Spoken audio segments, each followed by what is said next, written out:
ஸ்ரீ குருப்யோன் நமஹ. அறிவோம். சுந்தர கணபதி துணை, சுக பிரம்ம மகரிஷி துணை.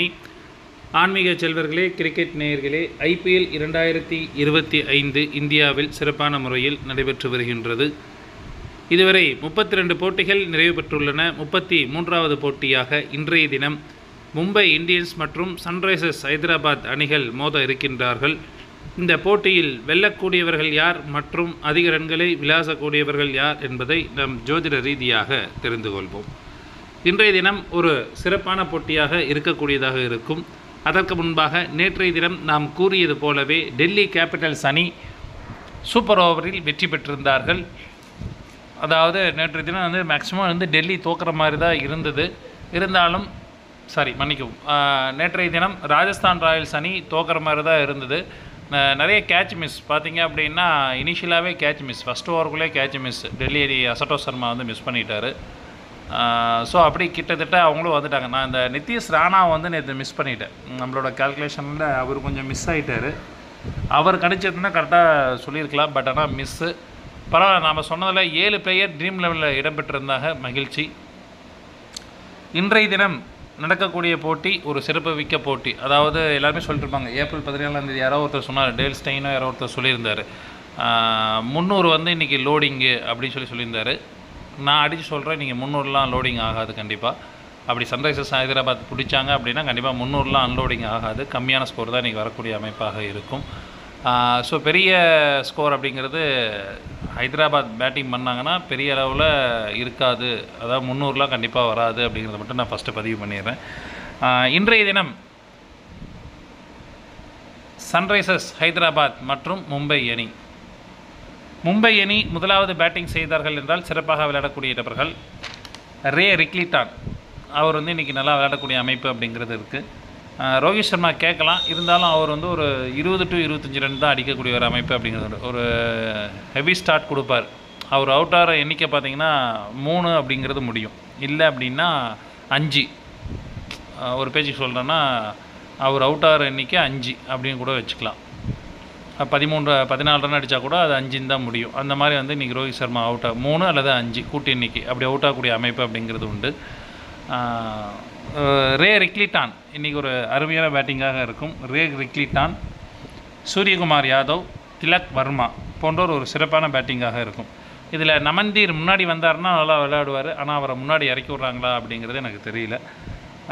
ரே ரிக்லிட்டான், சூரியகுமார் யாதவ், திலக் வர்மா போன்ற ஒரு சிறப்பான பேட்டிங்காக இருக்கும். இதில் கேப்டன் மற்றும் வைஸ் கேப்டனாக ரிக்லிட்டான் அல்லது சூரியகுமார் யாதவை தேர்ந்தெடுத்துக் கொள்ளலாம். அடுத்தபடியாக ஆல்ரவுண்டர் பர்ஃபார்மன்ஸாக ஹர்திக் பாண்டியா அவர்களை எடுத்துக்கலாம். ஏன்னா அவர் இன்றைக்கி குறைஞ்சது ஒரு 2 விக்கெட்டாவது வீழ்த்தக்கூடிய அமைப்பு அப்படிங்கிறது உண்டு. மும்பை அணி முதலாவது பந்து வீச்சினர் என்றால் விக்கெட்டில் வீழ்த்தக்கூடிய நபர்கள் ஹர்திக் பாண்டியா, ஜஸ்பிரித் பூம்ரா,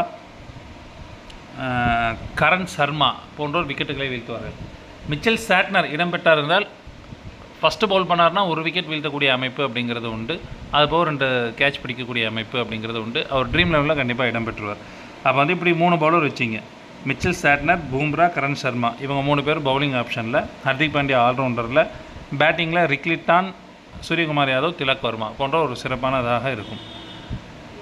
மும்பை அணி 2வது பேட்டிங் செய்தார் என்றால் சிறப்பாக விளையாடக்கூடிய நபர்கள் ரிக்லிட்டான், சூரியகுமார் யாதவ், திலக் வர்மா போன்றோர் சிறப்பான பேட்டிங்காக இருக்கும். Hardik Pandya all rounder performance, same bowling unit தான். இருந்தாலும் டெனட் பவுல்ட் 1 விக்கெட் வீழ்த்தக்கூடிய அமைப்பு அப்படிங்கிறது உண்டு.